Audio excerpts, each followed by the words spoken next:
അതായത് അതൊരു വാഗ്ദാനമാണ്. എന്താണ്? നമ്മൾ ഈ നിങ്ങൾ ഉടമ്പടി തരം ആ വെളുപ്പിനെ എടുത്ത് നെറ്റിയിൽ കുരിശിടുമ്പോൾ നിങ്ങൾ ദൈവത്തിൻ്റെ വാഗ്ദാനം ഓർക്കണം. 12:30 സങ്കീർത്തനം 92:11 ആ വാഗ്ദാനം. Read it. ശ്രദ്ധിക്കട്ടെ. 92-ാം സങ്കീർത്തനം 10-11 തിരുവചനങ്ങൾ. എന്നാൽ അവിടുന്ന് എൻ്റെ കൊമ്പ് കാട്ടുപോത്തിന്റെ കൊമ്പ് പോലെ ഉയർത്തി, അവിടുന്ന് എൻ്റെ മേൽ പുതിയ തൈലം ഒഴിച്ചു. Praise the Lord. അതായത് കൊമ്പ് ശക്തി എന്നാണ് എൻ്റെ ഉദ്ദേശിക്കുന്നത്. ബൈബിൾ അത് മലയാളത്തിലെ വേർഷൻസ് അങ്ങനെ തർജ്ജമ ചെയ്തിരിക്കുന്നതാണ്. English version I will give you the wild of strength എന്നാണ് കിടക്കുന്നത്. ഇവിടെ കൊമ്പ് എന്നാക്കും. അത് ബൈബിളിലെ ശക്തിയുടെ പ്രതീകമായിട്ടാണ് കൊമ്പ് രേഖപ്പെടുത്തിയിരിക്കുന്നത്. അപ്പോൾ പല വേർഷൻസ് ഉണ്ടാവും ഇതിനെ. അപ്പോൾ I will give you the wild of strength, ഞാൻ കാട്ടുകാളയുടെ ശക്തി നിനക്ക് നൽകിയെന്ന്. എന്ന് വെച്ച് കഴിഞ്ഞാൽ ദൈവത്തിൻ്റെ ശക്തി വെളുപ്പിനെ നമ്മുടെ ജീവിതത്തിലേക്ക് വരികയാണ്. എണ്ണ ഈ തൈലം പൂശി കുരിശ് വരയ്ക്കുമ്പോൾ ഓർക്കണം എന്താണ്? You are empowered. ഇത് എന്താണ്? എങ്ങനെയാണ് എംപവറിങ് ആകണത്? ശക്തി ആകണത് എന്താണ്? ശക്തി നമ്മൾ ഉടമ്പടി എടുത്തപ്പോൾ ദൈവം ചെയ്ത വാഗ്ദാനങ്ങളിൽ ഒന്നാണത്. നിങ്ങൾ ദൈവമായിട്ട് ഉടമ്പടിയിലായിരിക്കുമ്പോൾ ദൈവത്തിൻ്റെ വാഗ്ദാനത്തിൻ്റെ മുഴുവൻ ആരായി മാറും? നിങ്ങൾ അവകാശികളായി മാറും. മനസ്സിലായില്ലേ? ദൈവം നമുക്ക് തന്ന കാര്യങ്ങളുടെ എല്ലാത്തിൻ്റെയും അവകാശികളായി നമ്മൾ മാറുന്നത് ഈ ഉടമ്പടിയിലൂടെയാണ് മാറുന്നത്. ഉടമ്പടി എന്നൊരൊറ്റ സംഭവം മാത്രമേ വാഗ്ദാനങ്ങൾ അവകാശമാക്കാൻ ദൈവം നമുക്ക് നൽകിയിട്ടുള്ളൂ. അപ്പോൾ ഇതൊക്കെ ഓർത്തിട്ട് വേണം ഈ തൈലം ആദ്യമേ തേക്കാൻ. ദൈവത്തിൻ്റെ വാഗ്ദാനമാണ് നിന്നെ ശക്തനാക്കുന്നത്. ശക്തനാക്കുമ്പോൾ എപ്പോഴും ഓർക്കേണ്ടത് എന്താ? എങ്ങനെയാണ് നമ്മൾ ശക്തനാകണത്? നമ്മൾ ശക്തനാകണത് എങ്ങനെയാണ്? ഇപ്പം ജോഷുവയോടും ദൈവം എന്താ പറഞ്ഞത്? എങ്ങനെയാണ് ജോഷുവനെ ശക്തമാക്കിയത്? ജോഷുവനെ ശക്തമാക്കിയത് എങ്ങനെയാണ്? ജോഷുവ 1:9 നമ്മൾ വായിക്കണില്ലേ? എന്താ പറഞ്ഞത്? ശക്തനും ധീരനുമായിരിക്കുക. ഇപ്പം ശരിക്കും പറഞ്ഞാൽ ഈ തൈലം തേക്കുമ്പോൾ നമ്മൾ പറയേണ്ട വാക്ക് അതാണ്, ശക്തനും ധീരയുമായിരിക്കുക. അതാണ് പറയേണ്ടത്. ജോഷുവ 1:9. എന്തുകൊണ്ടാണ് നമ്മൾ ശക്തനാകണത്? എണ്ണ തേച്ചാൽ ശക്തനാകത്തില്ല. എണ്ണ ഒരു അടയാളമാണ്. എന്തുകൊണ്ടാണ് നമ്മൾ ശക്തനാകണത്? I will come with you wherever you go. നീ പോകുന്നിടത്തെല്ലാം ഞാൻ നിൻ്റെ കൂടെ വരും. എല്ലാവരും ചെയ്യുന്ന കാര്യമാണ് ഉടമ്പടി തൈലമെടുത്ത് വെളുപ്പിനെ നെറ്റിക്ക് തേക്കുക എന്നുള്ളത്. അതിൻ്റെ കൊണോട്ടേഷൻസ് ഇംപ്ലിക്കേഷൻസൊക്കെ പോണ പോക്കൊണ്ടില്ലേ? അത് എന്തിനാണ് ഉദ്ദേശിക്കുന്നത്? അതുകൊണ്ട് ശക്തനും ധീരനുമായിരിക്കുക. കാര്യം എന്താണ്? അത് സങ്കീർത്തനം 92:10-11 വചനം കിടക്കുന്നത്. തൈലം തേക്കുമ്പോൾ I will anoint you with the purest oil. ഞാൻ നിന്നെ ഉടമ്പടി തൈലത്താൽ, ശുദ്ധമായ തൈലത്താൽ അഭിഷേകം ചെയ്യും. എന്തുകൊണ്ടാണ്? I will empower you. ഞാൻ നിന്നെ ശക്തനാക്കും. എങ്ങനെയാണ് ശക്തനാക്കുന്നത്? അതായത് I will give you the wild of strength. കാട്ടുകാളയുടെ ശക്തി നൽകും. കാരണം നമ്മൾ ബലഹീനമായ കാലത്താണല്ലോ ദൈവത്തിൽ ഉടമ്പടി എടുക്കുന്നത്. അത് എപ്പോഴും എങ്ങനെയാണ് നമ്മൾ ശക്തനാക്കണത്? അതാണ് ജോഷുവ 1:9 പറയണത്. എന്താണ്? ശക്തനും ധീരനുമായിരിക്കുക, ശക്തയും ധീരയുമായിരിക്കുക. എന്താ കാര്യം? നീ പോകുന്നിടത്തെല്ലാം ഞാൻ നിൻ്റെ കൂടെ വരും. മനസ്സിലായി? അപ്പോൾ ശക്തനായിരിക്കുക, ശക്തിയായിരിക്കുക എന്ന് പറയുമ്പോഴേ ഈ തൈലം തേക്കുമ്പോൾ തന്നെ ഓർക്കുമ്പോൾ ശക്തി വരണത് തൈലത്തിൽ നിന്നല്ല. പിന്നെ എന്താണ്? ഈ വിശ്വാസം പ്രഖ്യാപിക്കുക നിമിത്തം, ഉടമ്പടിയിൽ ആശ്രയിക്കുക നിമിത്തം അതിൻ്റെ വാഗ്ദാനമായ ദൈവത്തിൻ്റെ സാന്നിധ്യം നമുക്ക് അവകാശമാകുന്ന കൈയടിച്ച് കർത്താവ്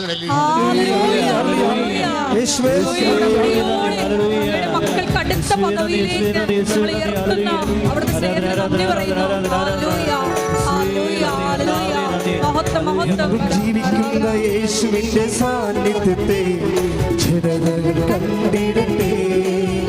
ഇന്നും ജീവിക്കുന്ന യേശുവിന്റെ സാന്നിധ്യത്തെ ജനതകൾ കണ്ടിടട്ടെ. കർത്താവിന്റെ കരബലം പൂർണ്ണമായി വെളിപ്പെടും. അത്ഭുതങ്ങൾ സംഭവിക്കട്ടെ. കർത്താവിന്റെ കരബലം പൂർണ്ണമായി വെളിപ്പെടും. അത്ഭുതങ്ങൾ സംഭവിക്കട്ടെ. സാന്നിധ്യം എന്താണ് പറയുന്നത്? I will come with you. ശക്തനും ധീരനുമായിരിക്കുക, ശക്തയും ധീരയുമായിരിക്കുക. വൈ? എന്തുകൊണ്ട്? I will come with you wherever you go. നീ ശക്തയായിരിക്കണം, നീ ശക്തനായിരിക്കണം. കാരണം എന്താണ്? നീ എവിടെയെല്ലാം പോകുന്നു എന്നാണ്. ഇന്ന സ്ഥലങ്ങളിൽ അത് ഇന്ന സ്ഥലത്ത് പോകുമ്പോൾ ഞാൻ ഉണ്ടാകത്തില്ലെന്ന് പറഞ്ഞിട്ടില്ല. നീ വെന്റിലേറ്ററിൽ പോയാലും I will come with you wherever you go. നീ ICUവിലായാലും ശരി, ഐ വിൽ കം വിത്ത്. നീ പരീക്ഷാ ഹാളിലായാലും ശരി, നീ ഇൻ്റർവ്യൂവിലായാലും ശരി. കഴിഞ്ഞ ദിവസങ്ങളിൽ ഒരു ഇൻ്റർവ്യൂ ഉണ്ടായി. ഒരു മോളുടെ സാക്ഷി ഉണ്ടായിരുന്നു. അവൾ കംപ്ലീറ്റ് മലയാളം മീഡിയമാണ്. ഇവൾക്ക് അതേസമയം തന്നെ കക്ഷി ഉടമ്പടി എടുത്തിട്ട് ITS പരീക്ഷയ്ക്ക് പോവുകയാണ്. ഇവളാണെങ്കിൽ IITS പരീക്ഷയ്ക്ക് ചെന്നപ്പോൾ തന്നെ ആളിൻ്റെ മുമ്പിലിരുന്ന് പരീക്ഷകൻ്റെ മുമ്പിൽ നിന്നുകൊണ്ട് പറയുന്നുണ്ട്, അവളിങ്ങനെ വിറക്കണം. ആ മാഡത്തിൻ്റെ മുമ്പിൽ ഇങ്ങനെ പൂക്കല പോലെ വിറക്കുകയാണ്. ഒന്നും വായിന്ന് വരണില്ല. വരുമ്പോഴൊക്കെ അവരാണ് മാഡം ചോദിക്കും, വൈ യു ആർ ഷിവറിങ്, ഇതെന്താ നിങ്ങൾക്ക് വല്ല മാനസിക രോഗമാണോ, എന്താ പറ്റി ഇത് കെട്ടിയെടുത്ത് എന്തായാലും ഇതിലേക്ക് വന്നത്, എനിക്ക് വേറെ പണിയൊന്നുമില്ലേ എന്ന രീതി അവരങ്ങനെ പറഞ്ഞില്ലെങ്കിലും അവരുടെ ബോഡി ലാംഗ്വേജ് അതാണ്, ശരീരഭാഷ അതാണ്. എന്നാൽ പിന്നെ പണ്ടാരം അടങ്ങാൻ എന്തിനാണ് ഇതിന് തലകുത്തി പറയാൻ പോയതെന്ന് ചോദിക്കുന്ന രീതിയിലുള്ള ഒരു നെഗറ്റീവ് ബോഡി ലാംഗ്വേജാണ്. അപ്പോൾ അവൾ പക്ഷേ ഇവൾക്ക് റിക്കവർ ചെയ്യാൻ പറ്റുന്നില്ല. ഭയങ്കര ചുണ്ടൊക്കെ വിറക്കണം, തൊണ്ട വിരളെന്ന് വല്ലാത്ത ഒരു പെടച്ചിലാണ്. അപ്പോൾ മാഡത്തിന് കാര്യം മനസ്സിലായി. മാഡം പറയും തെറ്റട്ടെ, യു കണ്ടിന്യൂ എന്ന് പറയും. അങ്ങനെ 2 മിനിറ്റ് ഒരു കണക്കിന് ഇംഗ്ലീഷ് പറഞ്ഞ് സ്പീക്കിങ്ങാണ്. 2 മിനിറ്റ് 2.5 മണിക്കൂർ ഇംഗ്ലീഷ് പറഞ്ഞു കഴിഞ്ഞപ്പോൾ തന്നെ ഈ ആളിൻ്റെ ഗ്യാസ് തീർന്ന്, അടിച്ചു വെച്ച സംഭവങ്ങളെല്ലാം തീർന്ന്. പിന്നെ എന്ത് പറയുമെന്നറിയാമല്ലോ, പിന്നെ നിന്ന് വിറക്കുക. അപ്പോൾ മാഡം പറഞ്ഞു, നിങ്ങൾക്ക് 5 മിനിറ്റല്ലേ ഉള്ളത്, 5 മിനിറ്റ് കണ്ടതിന് 5 മിനിറ്റ് പറഞ്ഞ് ഒപ്പിക്കാൻ പറഞ്ഞു. കാരണം അവിടെ രക്ഷപ്പെടുത്താൻ വേണ്ടി പറഞ്ഞതാണ്. കാര്യം പറഞ്ഞ് അവസാനിപ്പിക്കണമല്ലേ, ആളെ പറഞ്ഞു. അവൾ 5 മിനിറ്റ് ആദ്യം പറഞ്ഞത് 2.5 മിനിറ്റല്ലേ പറഞ്ഞിരിക്കണത്, അതെന്നെ പിന്നെ റിപ്പീറ്റ് ചെയ്ത്. കാര്യം വിറക്കണ പറയണമെന്നൊരു പിടിയില്ലൊരു കണക്കിന് അവിടെ നിന്ന് കഴിഞ്ഞ് താടി പുറത്ത് വീണ്. പേടിയാ ശരിക്കും ആളിനെ. പക്ഷേ എന്താ സംഭവം, വാഗ്ദാനം എന്താണ്? I will come with you wherever you go. നീ പോകുന്നിടത്തെല്ലാം, ഏത് സ്പീക്കിംഗ് ആയാലും ഏത് ഇൻ്റർവ്യൂവിനായാലും I will come with you. Report വന്നപ്പോൾ എന്താ വന്നിരിക്കുന്നത്, അവർക്ക് B ഗ്രേഡ്. ട്രോളർമാർ ചിലപ്പോൾ എൻ്റെ ഈ പ്രസംഗം തന്നെ എടുത്ത് ട്രോൾ ചെയ്ത് വരും. കാര്യം എന്താ, ഇതിൻ്റെ അത് യുക്തിയില്ലല്ലോ. കാര്യം വിറച്ചതുള്ളി 2.5 മണിക്കൂർ പറഞ്ഞു. 2.5 മണിക്കൂർ പറഞ്ഞപ്പോൾ തന്നെ നമ്മുടെ ഉണ്ടായിരുന്ന കരിമരുന്ന് തീർന്ന്. പിന്നെ ഒരു 2.5 മണിക്കൂർ ബാക്കി കിടക്കണം. കാരണം എന്തെങ്കിലും പറഞ്ഞ് തുലച്ചിട്ട് പോകാൻ പറയുമ്പോഴും ആ പറഞ്ഞത് തന്നെ തന്നെയും പിന്നെയും പറയുന്നു. പക്ഷേ റിസൾട്ട് വരുമ്പോൾ B ഗ്രേഡ്. നിങ്ങൾ സാക്ഷ്യം കേൾക്കണം, യൂട്യൂബിൽ കിടപ്പുണ്ട്. പക്ഷേ എന്താ പ്രശ്നം വെച്ച് കഴിഞ്ഞാൽ ഇതാണ് മെറിറ്റ് ആൻഡ് ഡീമെറിറ്റ്സ് എന്ന് പറയുന്നത്. അവൾ വിറച്ചെന്ന് പറയുമ്പോൾ എന്താ എൻ്റെ അർത്ഥം, അവിടെ തൊണ്ട വരണ്ടു എന്നൊക്കെ പറയുമ്പോൾ എൻ്റെ അർത്ഥം എന്താണ്, എനിക്ക് മെറിറ്റ് ഇല്ലെന്ന് എൻ്റെ അർത്ഥം, യോഗ്യതയില്ല. യോഗ്യതയില്ലെന്ന് പറഞ്ഞാൽ അതൊരു ഡെഡ് എൻഡ് അല്ല. ഒരു വിശ്വാസിയെ സംബന്ധിച്ചിടത്തോളം നിനക്ക് യോഗ്യതയില്ലെന്ന് പറഞ്ഞാൽ പിന്നെ എന്താണ്, കർത്താവിൻ്റെ സാധ്യത തുറന്നു വരാൻ പോകുന്നു. That is grace. എപ്പോഴും ബൈബിൾ വായിക്കുമ്പോൾ എപ്പോഴും നിങ്ങൾക്ക് മനസ്സിലാകണത്, ഈ മെറിറ്റ് എന്ന് പറയുന്ന സാധാരണ മനുഷ്യനെ ഉണ്ടാകുന്ന യുക്തിയും ശക്തിയും ഒക്കെ ഉണ്ടാകും. ചിലപ്പോൾ പല വിഷയങ്ങളും നമ്മൾ അഭിമുഖീകരിക്കേണ്ടി വരുന്നത് മെറിറ്റിൽ അധിഷ്ഠിതമല്ല, അത് ഗ്രേസിൽ അധിഷ്ഠിതമാണ്. അതാണ് ബൈബിൾ പറയണത്, not by merit but by grace. ഇന്ന് എല്ലാവർക്കും അറിയാതെ അല്ലേ, നിങ്ങളുടെ യോഗ്യത കൊണ്ടല്ല. ഇപ്പം ഞാനൊരു കാര്യം ചോദിക്കട്ടെ, ഗോലിയാത്ത് വന്നു. ഗോലിയാത്ത് എന്ന് പറയുമ്പോൾ മഹാരാക്ഷസനാണ്. അവൻ്റെ ഷെക്കൽ 700 ഷെക്കലാണ് അവൻ്റെ പരിച. 13 അടിയാണ് അവൻ്റെ കുന്തം. ദാവീദൊരു പയ്യൻ ഇടയ ചെറുക്കനാണ്. ദാവീദിനോട് ഗോലിയാത്ത് ചോദിക്കണത് എന്താണ്, നീ എൻ്റെ അടുത്ത് വരാൻ എന്ത് മെറിട്ടെന്നാണ് ചോദിക്കണത്. ദാവീദ് പറഞ്ഞത് എന്താണ്, മെറിറ്റില്ല പക്ഷേ ഗ്രേസ് ഉണ്ടെന്ന് പറയും. അതല്ലേ സംഭവം. നിങ്ങളെന്താ ആ ഭാഗം ഒന്ന് വായിച്ചു നോക്കുക. അതായത് 1 സാമുവേൽ 17:45. ശ്രദ്ധിക്കട്ടെ. സാമുവേൽ 17:43-45. ഗോലിയാത്ത് ദാവീദിനോട് ചോദിച്ചു, എന്റെ നേരെ വടിയുമായി വരാൻ ഞാനൊരു പട്ടിയോ? ദാവീദിന്റെ കയ്യിലുള്ള എന്താണ്, ഒരു വടി, ഇടയൻ്റെ വടിയാണ്. അതൊക്കെ മെറിറ്റില്ല. അതാണ് ദാവീദ് ഈ 13 അടി നീളം കുന്തവും പിടിച്ച് നിൽക്കുന്ന ഒരു രാക്ഷസൻ്റെ അടുത്ത് ഒരു വടിയും പിടിച്ചിട്ട് ഒരു മനുഷ്യൻ വരികയാണ്. അപ്പോൾ ഗോലിയാത്ത് ഉടനെ ചോദിക്കുകയാണ്, what merit you have to face me? നീ എന്നെ അഭിമുഖീകരിക്കാൻ നിനക്കെന്നാ യോഗ്യത എന്ന് പറയും. അതിനെ ദാവീദ് പറയുന്നൊരു ഉത്തരമുണ്ട്. ശ്രദ്ധിക്കട്ടെ. ഹല്ലേലൂയ. ദാവീദ് പ്രതിവചിച്ചു, വാളും കുന്തവും ചാട്ടുളിയുമായി നീ എന്നെ നേരിടാൻ. അതാണ് നിന്റെ മെറിറ്റ്, യോഗ്യത. വാളും കുന്തവും ചാട്ടുളിയുമായി നീ എൻ്റെ അടുക്ക വരുന്നു. ഞാനാകട്ടെ നീ നിന്ദിച്ച ഇസ്രായേൽ സേനകളുടെ ദൈവമായ സൈന്യങ്ങളുടെ കർത്താവിന്റെ നാമത്തിൽ കൈയിടിച്ച് കർത്താവ്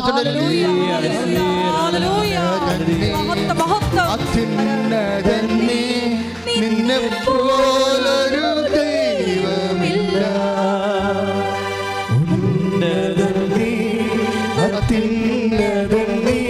നിന്നെപ്പോലൊരു ദൈവമില്ല, അത്ഭുതമാ അതിശയമാ നീ മാത്രമൻ ദൈവമെന്നും. അത്ഭുതവാൻ അതിശയവാൻ നീ മാത്രമേ ദൈവമെന്നും. നിങ്ങൾ അടിച്ച് നിലംപരശാക്കുന്ന ഏത് പ്രതിയോഗിയുടെ മുമ്പിൽ, അത് പരീക്ഷയാകട്ടെ, കോടതിയാകട്ടെ, സർക്കാർ ഓഫീസ് ആയിക്കോട്ടെ, ആശുപത്രി ആയിക്കോട്ടെ, ഓപ്പറേഷൻ തിയേറ്റർ ആയിക്കോട്ടെ, എവിടെ ചെന്നാലും നീ പറയണം, എന്താണ് ഞാൻ വന്നിരിക്കുന്നത്, ഞാൻ ഉടമ്പടി ചെയ്ത ദൈവത്തിൻ്റെ നാമത്തിലാണ്. ഒന്ന് പറഞ്ഞ ദൈവവേദലെ, ഞാൻ വന്നിരിക്കുന്നത്, ഞാൻ ഉടമ്പടി ചെയ്ത എൻ്റെ ദൈവത്തിൻ്റെ നാമത്തിലാണ്. കൈയടിച്ച്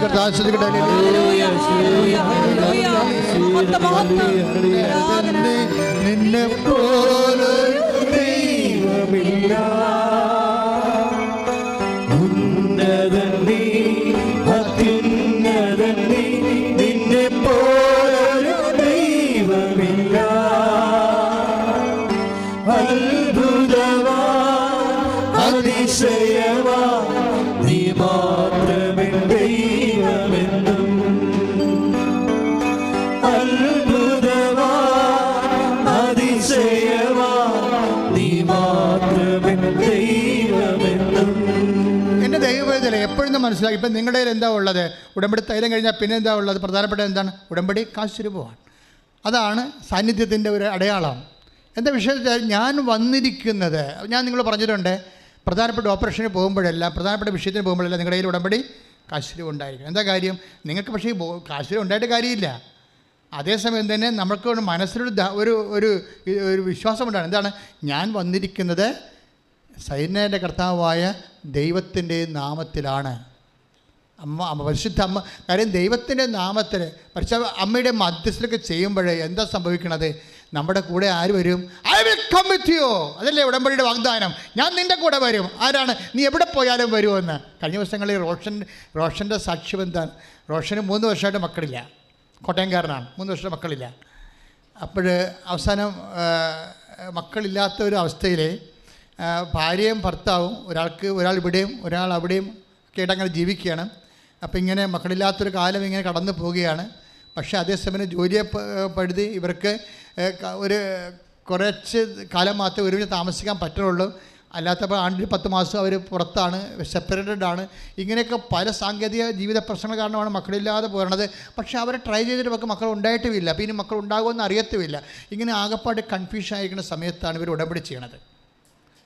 അവരുടെ വീട്ടിലാരോ ഉടമ്പടി ചെയ്യണതാണ്. പിന്നീട് അവർ നേരെ വന്ന് ആ ഉടമ്പടിയുടെ ശക്തി മനസ്സിലാക്കിയിട്ടാണ് ഇവർ ഉടമ്പടി ചെയ്യണത്. പക്ഷെ ഉടമ്പടി ചെയ്യുമ്പോൾ സംഭവിക്കേണ്ട ഒരു വിഷയമുണ്ട്. അന്ന് രാത്രി ഈ റോഷൻ ഒരു സ്വപ്നം കാണും. എന്താ സ്വപ്നമാണെന്ന് വെച്ചാൽ, അവനൊരു വഴിയിൽ നിന്ന് എവിടെ യാത്ര പോയിട്ട് വീട്ടിലോട്ട് വരികയാണ്. റോഡേ ഇറങ്ങി വീട്ടുവഴിയിലേക്ക് വരികയാണ്. വഴി കൊണ്ട് വരുമ്പോൾ അമ്മ മാതാവ് ഇവൻ്റെ കൂടെ വരുന്നു. പക്ഷെ ഒരു വ്യത്യാസമുണ്ട്. എന്താണ്? അമ്മ മാതാവ് പ്രഗ്നൻ്റാണ്. അതാണ് സ്വപ്നത്തിൻ്റെ വിഷയം. ഗർഭിണിയായ മാതാവ്. അപ്പോൾ ഞാനും അമ്മയും കൂടി സംസാരിച്ചുകൊണ്ട് വരികയാണ്. അപ്പോൾ അമ്മ ഗർഭിണിയാണ്, മാതാവാണ് എൻ്റെ കൂടെ ഉള്ളതെന്ന് ഞാൻ സ്വപ്നത്തിൽ കൃത്യമായിട്ട് കാണുന്നുണ്ട്. അപ്പോൾ ഞങ്ങൾ വന്നപ്പോൾ പെട്ടെന്ന് മഴ പെയ്തു. ഞാനും അമ്മയും കൂടി വരുമ്പോൾ പെട്ടെന്ന് മഴ പെയ്തപ്പോൾ ഞങ്ങളൊരു വീട്ടിലോട്ട് പ്രവേശിച്ചു. അപ്പോൾ ആ വീട്ടിൽ ഉടമ്പടി പ്രാർത്ഥനയുടെ പ്രത്യക്ഷീകരണ പ്രാർത്ഥന ചൊല്ലിക്കൊണ്ടിരിക്കുകയായിരുന്നു ആ സമയം. മഴ കഴിഞ്ഞ് പുറത്തോട്ടിറങ്ങിയപ്പോൾ അമ്മ ഒരു കുഞ്ഞിനെ എനിക്ക് തന്നിട്ട് അമ്മ പോയി. ഞാൻ കുഞ്ഞുമായിട്ട് വീട്ടിലോട്ട് പോകുന്നു. ആ ആഴ്ചയിൽ എൻ്റെ ഭാര്യ പ്രഗ്നൻ്റ് ആയെന്ന്. ശ്രദ്ധിക്കട്ടെ. ഹല്ലേലൂയ.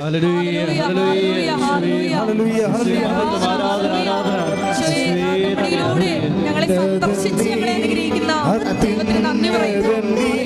നിന്നെ പോലൊരു ദൈവമില്ല, ഉന്നതൻ നീ, അത്യുന്നതൻ നീ, നിന്നെ പോലൊരു ദൈവമില്ല. അത്ഭുതവാൻ അതിശയവാൻ നീ മാത്രമേ ദൈവമെന്നും. അത്ഭുതവാൻ അതിശയവാൻ നീ മാത്രമേ ദൈവമെന്നും.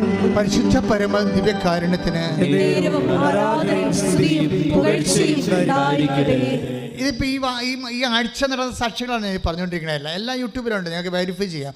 എന്താ പ്രശ്നം വെച്ച് കഴിഞ്ഞാൽ, എന്താണ് ഈ സ്വപ്നത്തിൻ്റെ അർത്ഥം?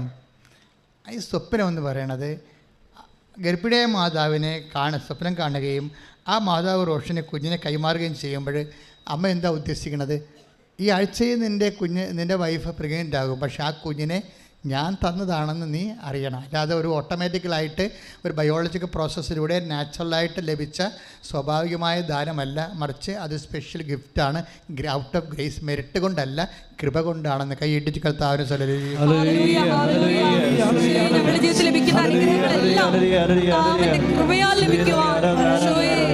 ഉപകരണമാക്കണമേ.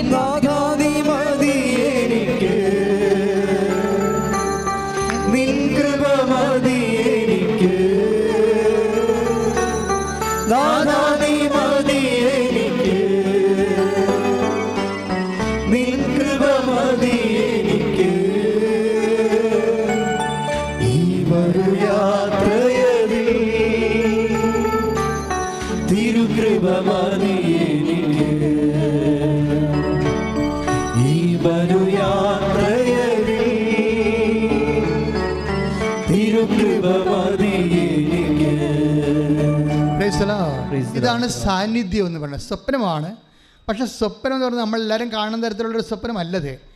കാര്യം ഉടമ്പടി കാലത്ത് ദൈവത്തെക്കുറിച്ച് കാണുന്ന സ്വപ്നങ്ങളെല്ലാം അമ്മയെക്കുറിച്ചോ ഈശോയെക്കുറിച്ചോ ഒത്തിരി പേര് വ്യത്യസ്തങ്ങളായ സ്വപ്നങ്ങൾ ആത്മീയമായി കാണുന്നുണ്ട്. അതിൻ്റെ എല്ലാ വ്യാഖ്യാനം എന്ന് പറയുന്നത് ഈ യോശുവ 1:9 എന്താണ്?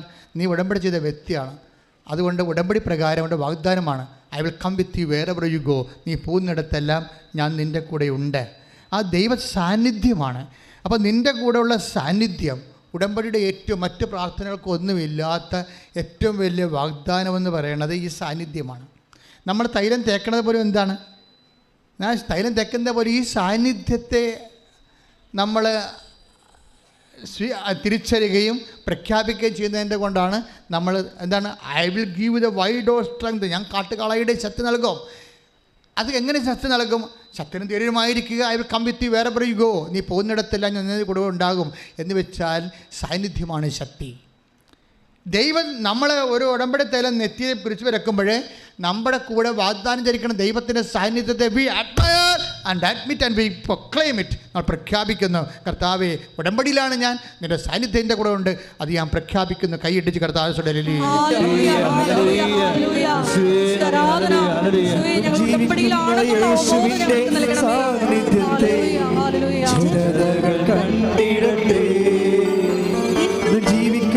യേശുവിന്റെ സാന്നിധ്യത്തെ ജനതകൾ കണ്ടിടട്ടെ.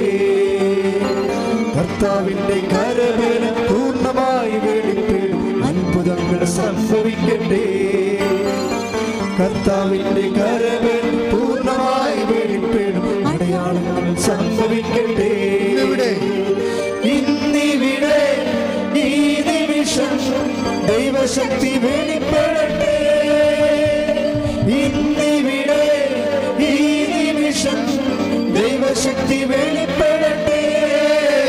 ഇന്നും ജീവിക്കുന്ന യേശുവിന്റെ സാന്നിധ്യത്തെ ജനതകൾ കണ്ടിടട്ടെ.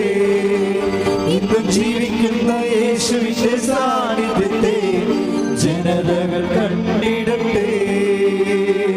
ഈ സാന്നിധ്യം, അതായത് 1:9 കൊടുത്ത സാന്നിധ്യം നമ്മൾ എന്തുകൊണ്ടാണ് ഞങ്ങളെ പാപത്തെക്കുറിച്ച് നിങ്ങളോട് അധികം സംസാരിക്കുക? ഉടമ്പടി ധ്യാനത്തിൽ പാപത്തെക്കുറിച്ച് അധികം സംസാരിക്കാറില്ല, കാരണം നവീകരണ ധ്യാനത്തിൻ്റെ സബ്ജക്റ്റാണ്. പക്ഷേ ഉടമ്പടി എടുക്കുന്ന വ്യക്തികൾക്ക് പാപ സാഹചര്യങ്ങളെക്കുറിച്ചുള്ള നൊട്ടേഷൻസ് കൊടുക്കും. ഇന്ന സാഹചര്യങ്ങളിലൂടെ പോകുന്നത് ദൈവത്തിൻ്റെ നിങ്ങളുടെ വിശുദ്ധി നഷ്ടപ്പെടുത്തും. എന്താ പ്രശ്നം വെച്ച് കഴിഞ്ഞാൽ ഈ വിശുദ്ധി ഇല്ലെങ്കിൽ സാന്നിധ്യം ഉണ്ടാകത്തില്ല.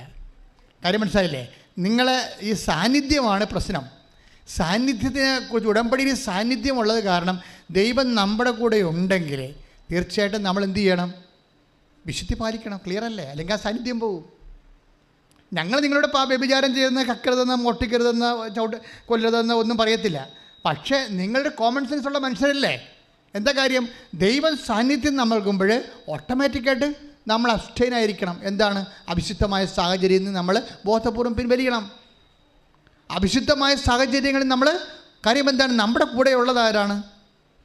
അത് എന്താണ് എബ്രാഹത്തോട് പറഞ്ഞത് ഉടമ്പടി കഴിഞ്ഞപ്പോൾ? 17:2 ഉൽപ്പത്തി പുസ്തകം. ശ്രദ്ധിക്കട്ടെ. ഹല്ലേലൂയ ഹല്ലേലൂയ ഹല്ലേലൂയ. യേശുവേ നന്ദി, ആരാധന ആരാധന ആരാധന. ഹല്ലേലൂയ ഹല്ലേലൂയ. ഉൽപ്പത്തി 17:1. 1 പഴയ 1 ഉൽപ്പത്തി. സർവശക്തനായ ദൈവമാണ് ഞാൻ. ഒന്ന് പറഞ്ഞേ. സർവശക്തനായ ദൈവമാണ് ഞാൻ. എന്റെ മുമ്പിൽ വ്യാപരിക്കുക. കുറ്റമറ്റവനായി വർത്തിക്കുക. എപ്പോഴും പറയേണ്ട ആവശ്യമുണ്ടോ? അതായത് ഉടമ്പടി ചെയ്യുമ്പോൾ ദൈവം നമ്മുടെ ബൈസ്റ്റാൻഡറെ പോലെ ദൈവത്തിൻ്റെ സാന്നിധ്യം നമ്മുടെ കൂടെയാണ്. ആ ദൈവത്തിൻ്റെ വിശുദ്ധനായ ദൈവം നമ്മുടെ കൂടെ വസിക്കുമ്പോൾ ഇപ്സഫാത്ത് കോമൺ സെൻസ് ഉള്ള ആർക്കായാലും അറിയാം നമുക്കെന്താണ്, നമ്മൾ വിശുദ്ധനായിരിക്കണം. അതുകൊണ്ട് ഞാൻ വിശുദ്ധനായിരിക്കുന്ന പോലെ നിങ്ങളും വിശുദ്ധരായി കർത്താവ് പറഞ്ഞല്ലേ. ലേവ്യർ 11:45 നിങ്ങളുടെ ദൈവമായിരിക്കേണ്ടതിന് പറഞ്ഞു. നിങ്ങളുടെ ദൈവമായിരിക്കും പറഞ്ഞ നിങ്ങളുടെ ദൈവമായിരിക്കേണ്ടതിന് ഈജിപ്തിൽ നിന്ന് നിങ്ങളെ ആനയിച്ച കർത്താവ് ഞാനാകുന്നു. നിങ്ങൾ പരിശുദ്ധരായിരിക്കുവിൻ. എന്തെന്നാൽ ഞാൻ പരിശുദ്ധനാണ്. ഈ സാന്നിധ്യമാണ് പരിശുദ്ധിയെ നമ്മൾ ആവശ്യപ്പെടുന്നത്. ഉടമ്പടി എടുക്കുമ്പോൾ ദൈവത്തിൻ്റെ സാന്നിധ്യം നമ്മുടെ കൂടെ ഉണ്ടാവും. അത് ദൈവത്തിൻ്റെ വാഗ്ദാന പ്രകാരമാണ്. പക്ഷേ ആ സാന്നിധ്യത്തിൻ്റെ സാന്നിധ്യം ഉറപ്പുവരുത്താൻ നമ്മളെന്താ ചെയ്യേണ്ടത്? നമ്മൾ വിശുദ്ധിയിൽ വ്യാപരിക്കണം. മനസ്സിലായോ?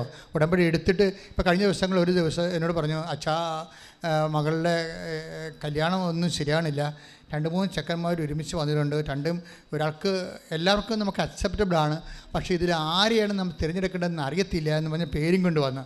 അപ്പോൾ പേരും കൊണ്ടുവന്നപ്പോൾ ഞാൻ ചോദിച്ചു, ചേച്ചി സാക്ഷ്യമുണ്ടോ? സാക്ഷ്യമുണ്ടെന്ന് പറഞ്ഞു. സാക്ഷ്യമില്ലെങ്കിൽ സന്ദേശം എടുക്കത്തില്ല.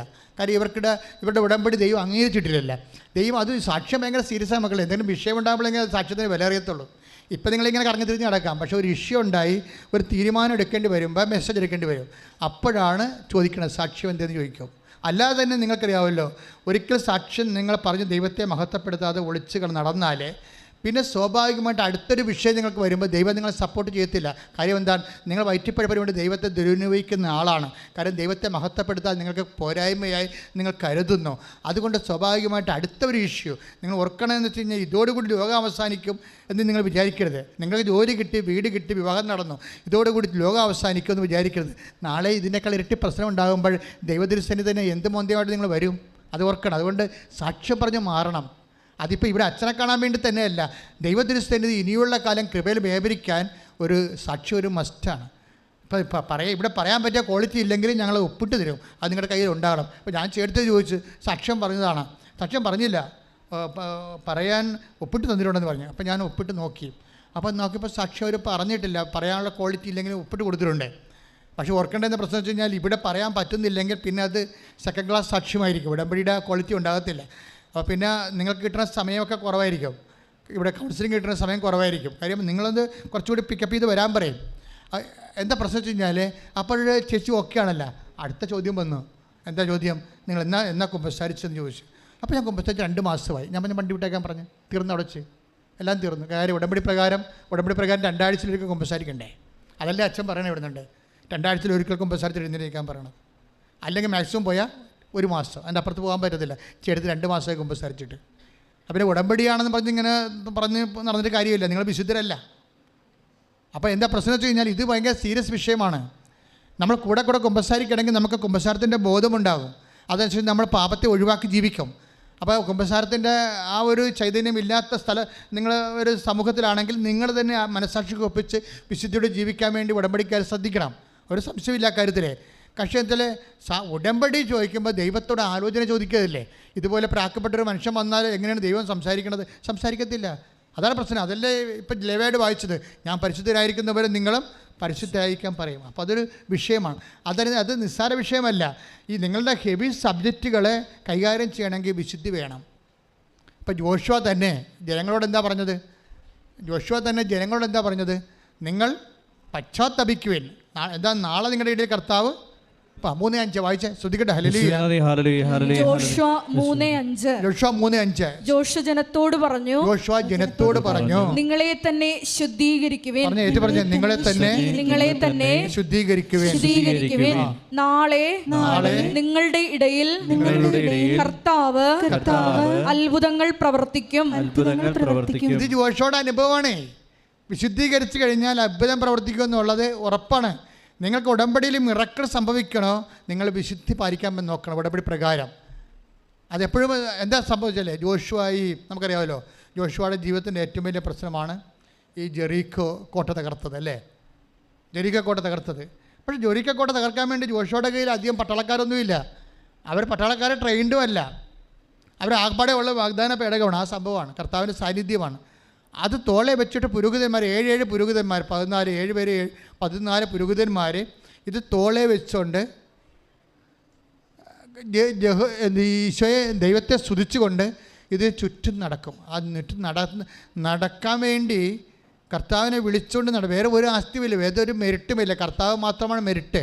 കാര്യം അവിടെ ഈ ജെറിക്കോ നല്ല സൈന്യം, നല്ല ട്രെയിൻഡ് സോൾജേഴ്സുള്ള സ്ഥലമാണ്, നല്ല നഗരമാണ്, നല്ല ശരിക്കും കോട്ടയാൽ ഭദ്രമായ നഗരമാണ്.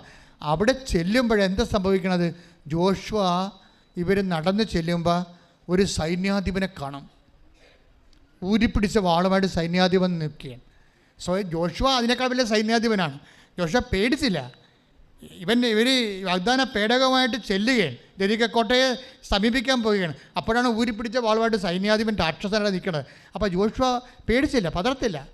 പക്ഷെ പതറാതെ ഇവൻ ചോദിക്കും, സത്യം പറ, നീ ഞങ്ങളുടെ പക്ഷത്തോ അതോ ശത്രുപക്ഷത്തോ? അപ്പോഴീ സൈന്യാധിപൻ പറയുന്നൊരു വാക്കുണ്ട്. എന്താ പറയണത്, നീ കാലിലെ ചെരുപ്പൂരി മാറ്റാൻ നോക്ക്. എന്താ കാര്യം, ഞാൻ കർത്താവിൻ്റെ സൈന്യാധിപനാണ്, നീ നിൽക്കുന്ന സ്ഥലം വിശുദ്ധമാണെന്ന്. യോശുവ 5:14-15. അതെ. അവൻ പറഞ്ഞു, അല്ല, ഞാൻ കർത്താവിന്റെ സൈന്യാധിപനാണ്. ഞാൻ കർത്താവിന്റെ സൈന്യാധിപനാണ്. ജോഷുവ സാഷ്ടാംഗം പ്രണമിച്ച് അവനോട് ചോദിച്ചു, അങ്ങ് ഈ ദാസനോട് കൽപ്പിക്കുന്നത് എന്താണ്? കർത്താവിന്റെ സൈന്യാധിപൻ പറഞ്ഞു, നിന്റെ പാദങ്ങളിൽ നിന്ന് ചെരുപ്പ് അഴിച്ചു മാറ്റുക, നീ നിൽക്കുന്ന ഈ സ്ഥലം വിശുദ്ധമാണ്. ജോഷുവ അങ്ങനെ ചെയ്തു. അതായത് ജോഷുവ തന്നെ വിശുദ്ധീകരിച്ചു, അഴുക്ക് മാറ്റിയെന്ന്. അപ്പോൾ എന്താ പ്രശ്നം വെച്ച് കഴിഞ്ഞാൽ, മോസസ് അബിമേലെക്കുമായിട്ട് യുദ്ധം ഉണ്ടായ കാലത്ത് മോസസ് ജോഷുവയോട് പറഞ്ഞൊരു വാക്കുണ്ട്. എന്താ കാര്യം, നമുക്ക് യുദ്ധം ജയിക്കാനുള്ള ശക്തിയില്ല, പക്ഷെ കർത്താവ് യുദ്ധം ചെയ്യും. അതാണ് വിഷയം. കർത്താവ് നമുക്ക് വേണ്ടി യുദ്ധം ചെയ്യും, നമ്മൾ മൗനമായി ഇരുന്നാൽ മതിയെന്ന്. ഇതാണ് വിഷയം വരണത്. അതാണ് പുറപ്പാട് 14:14. ശ്രദ്ധിക്കട്ടെ. ഹല്ലേലൂയ. പുറപ്പാട് 14:14. കർത്താവ് നിങ്ങൾക്ക് വേണ്ടി യുദ്ധം ചെയ്തുകൊള്ളും. കർത്താവ് നിങ്ങൾക്ക് വേണ്ടി യുദ്ധം ചെയ്തുകൊള്ളാം. നിങ്ങൾ ശാന്തരായിരുന്നാൽ മതി. ഈ ശാന്തരായിരുന്നാലും മതി എന്ന് പറയുമ്പോൾ ഒരു കേവല സൈലൻസ് അല്ല ഉദ്ദേശിക്കണത്, ഒരു വിശുദ്ധീകരിക്കപ്പെട്ട അവസ്ഥയാണ്. ഇപ്പം മനസ്സിലായില്ലേ? നമ്മൾ പുറപ്പാട് 14 യുദ്ധം ചെയ്യുന്ന കർത്താവിനെ കക്ഷി ചേർക്കണമെന്നുണ്ടെങ്കിൽ പുറപ്പാട് 14:14 ജോഷുവ 3:5 3:14-15 കണക്ട് ചെയ്യണം. എന്താണ്, ശാന്തരായിരുന്ന വെറുതെ കൈയും കെട്ടി മരവിച്ച് എവിടെയെങ്കിലും കഞ്ചാവ് പിടിച്ച് ആൾക്കാരെ പോലെ ഇരിക്കണ പോലെ ഇരുന്നിട്ട് കാര്യമൊന്നുമില്ല. മര്യാദയ്ക്ക് എന്ത് ചെയ്യണം, വിശുദ്ധരായിരിക്കണം, കർത്താവിൻ്റെ കാര്യങ്ങളിൽ വ്യാപൃതരായിരിക്കണം, കർത്താവിൻ്റെ പ്രവർത്തനങ്ങൾ ചെയ്തവരായിരിക്കണം, കർത്താവിൻ്റെ വചനങ്ങൾക്ക് വേണ്ടി സാക്ഷിയുള്ളവരായിരിക്കണം. അങ്ങനെ ശക്തനും വിശുദ്ധനുമായിരിക്കുക എന്ന് പറഞ്ഞാൽ, ശക്തനും ധീരനുമായിരിക്കുക എന്ന് വെച്ചാൽ, കർത്താവിനെ കക്ഷി ചേർക്കുക എന്ന് വെച്ചാൽ അതിൻ്റെ അർത്ഥം സാന്നിധ്യമാണ്. അത് ഉടമ്പടി ലഭിക്കുന്നതാണ്, അത് വിശുദ്ധിയുടെ ബലമാണ്. കൈയിട്ടിച്ച് കർത്താവ്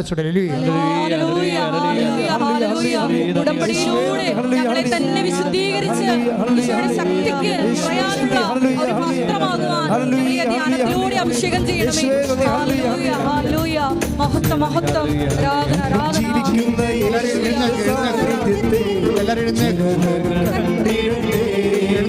ഇന്ന് ജീവിക്കുന്ന യേശുവിന്റെ സാന്നിധ്യത്തെ ജനതകൾ കണ്ടിടട്ടെ.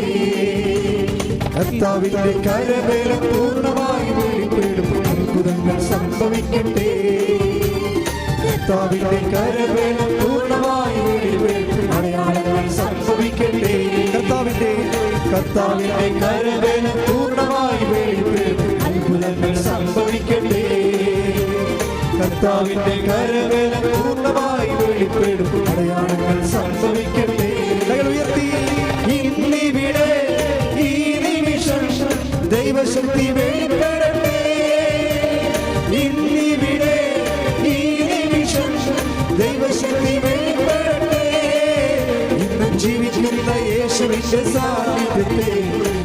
ജനതകൾ കണ്ടിടട്ടെ ഇന്നും ജീവിക്കുന്ന യേശുവിന്റെ സാന്നിധ്യത്തെ ജനതകൾ കണ്ടിടട്ടെ.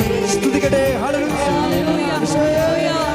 ഈ സമയം വരെ വചനത്തിലൂടെ ഞങ്ങളെ വഴി നടത്തിയ ദൈവസ്നേഹത്തിന് നന്ദി പറയുന്നു. ഈശോയെ, ഞങ്ങളുടെ പാപങ്ങളെ വെറുത്തുപേക്ഷിച്ച് നിന്റെ ശക്തി വന്ന് നിറയുവാൻ ഈശോയെ ഞങ്ങളെ ആരാധനയോടെ ഒരുക്കണമേ എന്ന് പ്രാർത്ഥിക്കുന്നു. ഞങ്ങൾ ദാഹത്തോടെ പ്രാർത്ഥിക്കുന്നു. ഈശോയെ, നിന്റെ കൃപയാൽ ഞങ്ങളെ അഭിഷേകം ചെയ്യണമേ എന്ന് പ്രാർത്ഥിക്കുന്നു. ഈ പോകുന്നിടത്തെല്ലാം എന്നോട് കൂടെ ഞാൻ ഉണ്ടായിരിക്കുന്ന അരുളി ചെയ്ത നാഥ, അങ്ങയുടെ സാന്നിധ്യം അനുഭവിച്ചറിയാൻ ദൈവസ്നേഹം